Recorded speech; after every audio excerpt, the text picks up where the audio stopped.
fiefs acquired by the royal power.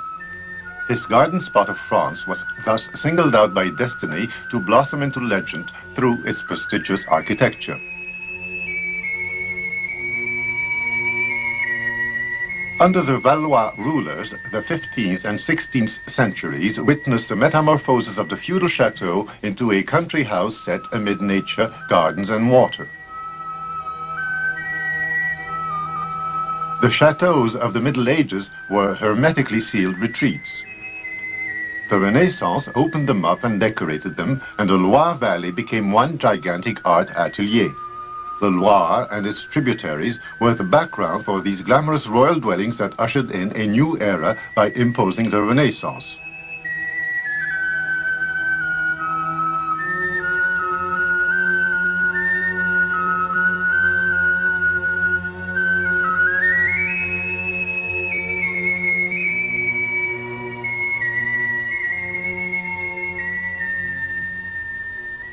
But when the chateaux changed their form, they also changed their functions. The gallery of the Chateau of Beauregard near Blois is a breathtaking marvel which concentrates this evolution in a single array of 362 portraits. All the individuals who made French history over a period of 3 centuries are portrayed here near the chateaux that they planned, built, or inhabited, in which they were born or died, and in which they led their love lives, grouped together in a silent, dream-like kind of storytelling session.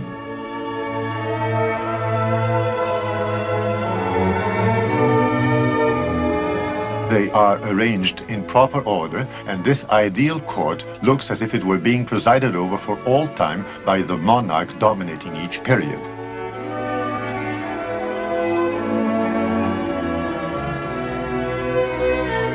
All the people we shall be meeting on our Loire Chateau pilgrimage are arranged here around Charles VIII, Francis I, Henry IV, Anne de Bretagne, or Catherine de Médicis.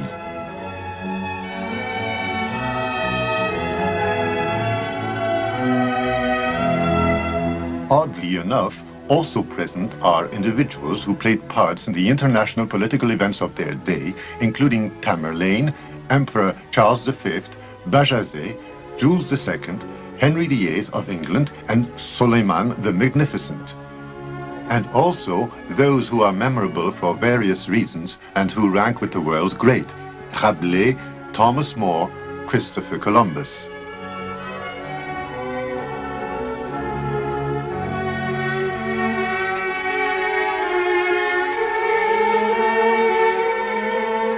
The art fancier who designed this gallery in the 17th century, during the reign of Louis XIII, must also have been an admirer of Plutarch.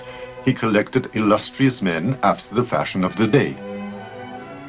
We shall return again and again to this great picture album to identify through their chateaux the men who dwelt in them.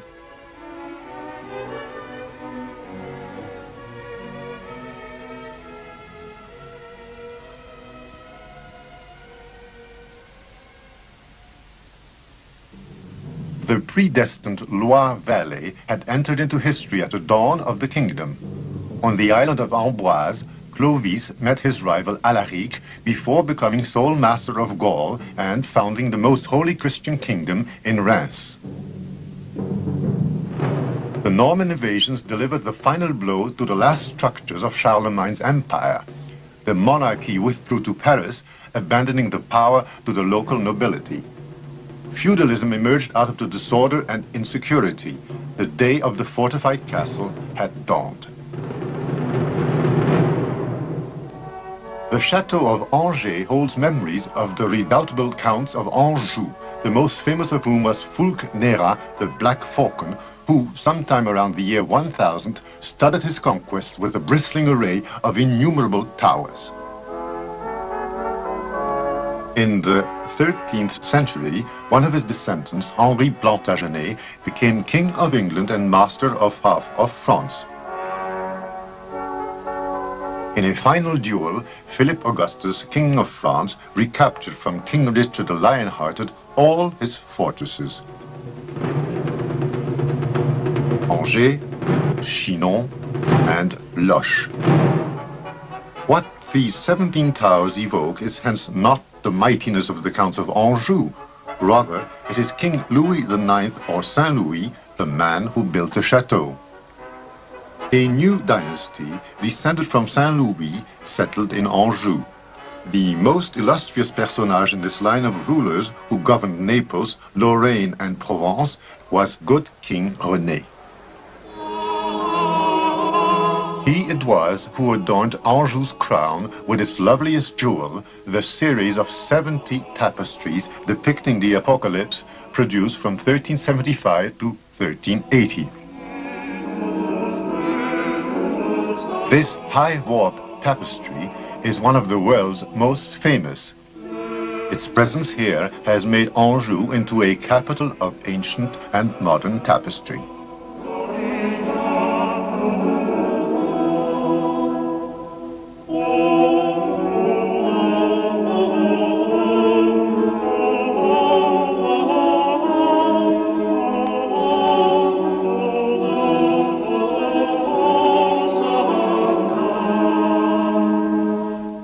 The rebuilding of Angers by the King of France was a prelude to the monarchy's future installation in the Loire country. The illustrious city of Chinon, a short distance away upstream on the banks of the Vienne River, is fraught with memories of Joan of Arc, together with evidence of the most gigantic layout of medieval military architecture.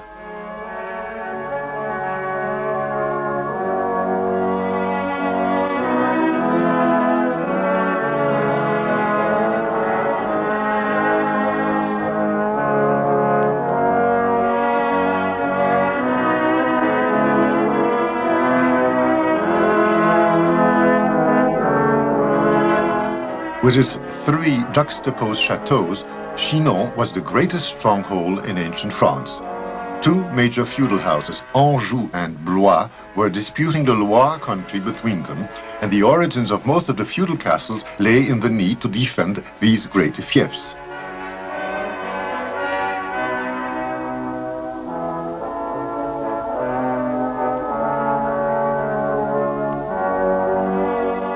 But an endless 4-cornered game was played between the monarchy, the Duchy of Brittany, and the 2 fiefs of Anjou and Blois. It was a strange and complex game whose outcome is a matter of record. Turn by turn, the French king destroyed the power of the Counts of Blois, of the Dukes of Brittany, and of the Counts of Anjou, who had become the kings of England.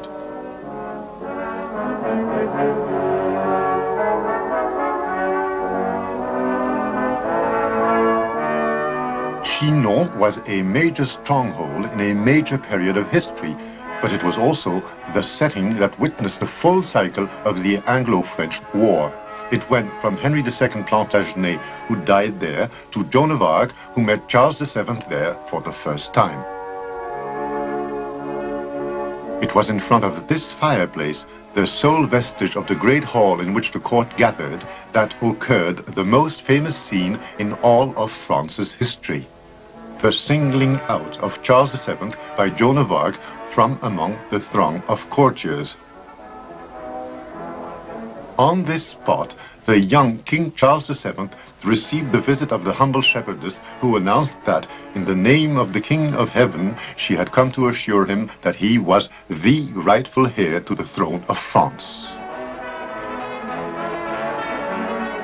It was from Chinon that, shortly thereafter, she set forth at the head of a small army which delivered Orléans, thereby opening the way for Charles VII to be crowned in Reims and for Joan to be burnt at the stake in Rouen.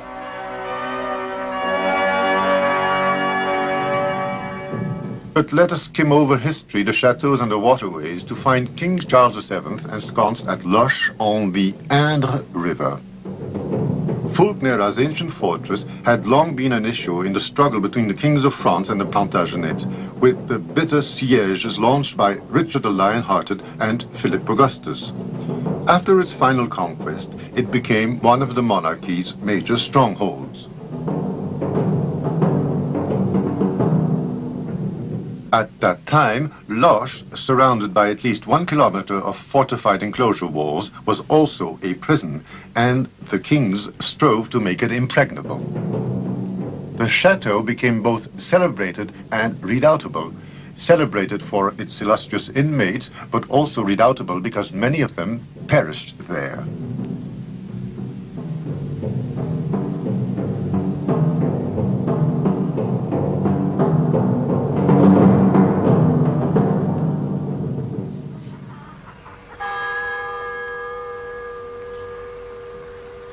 The admirable church of Chateau, a collegiate church located within the citadel, one of Romanesque architecture's most singular structures with its double pyramid of conical domes, also holds recollections of Joan of Arc, who prayed here on her way to meet the king.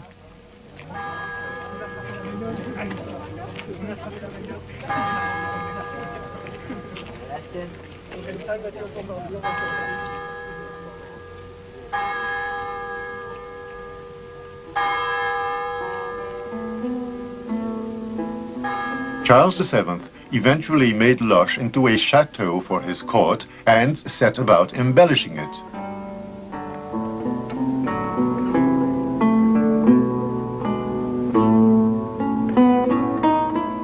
The attractive royal dwellings that he erected ushered in a lighter, airier concept of residential abodes.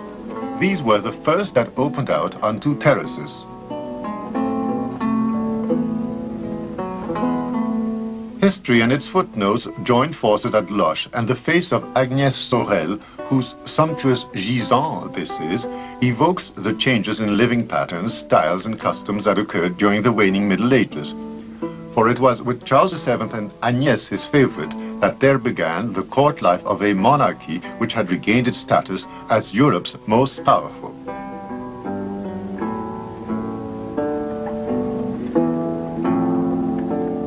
It is also the face of Agnès Sorel, the first of the official mistresses who were subsequently kept by the kings of France, that is supposed to have been the model for this Madonna and Child ascribed to the school of Jean Fouquet.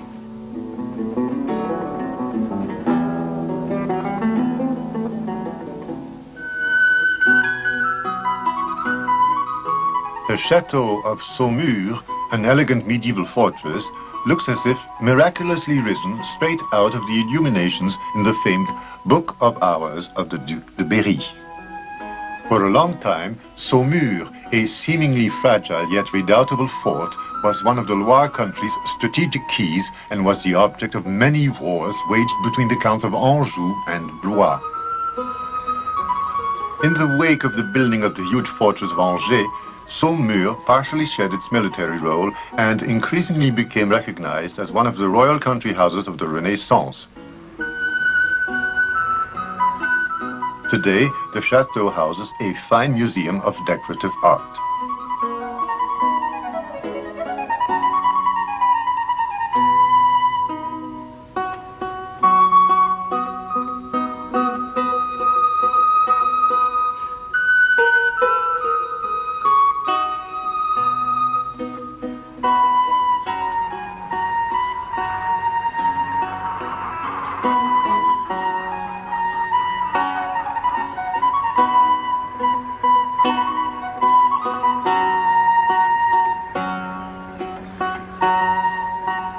Good King René of Anjou, who was also a poet and a musician, sang of Saumur as a château d'amour.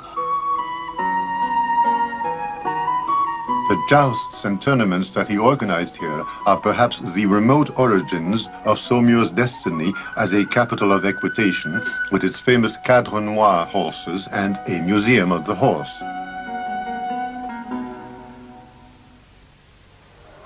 Louis XI scarcely had time to devote to the construction of buildings, yet we are indebted to him for l'Angers, built to defend the Loire against potential attacks from Brittany. Paradoxically enough, the Chateau of l'Angers later served as the setting for the marriage of Charles VIII, Louis XI's son, to Anne de Bretagne.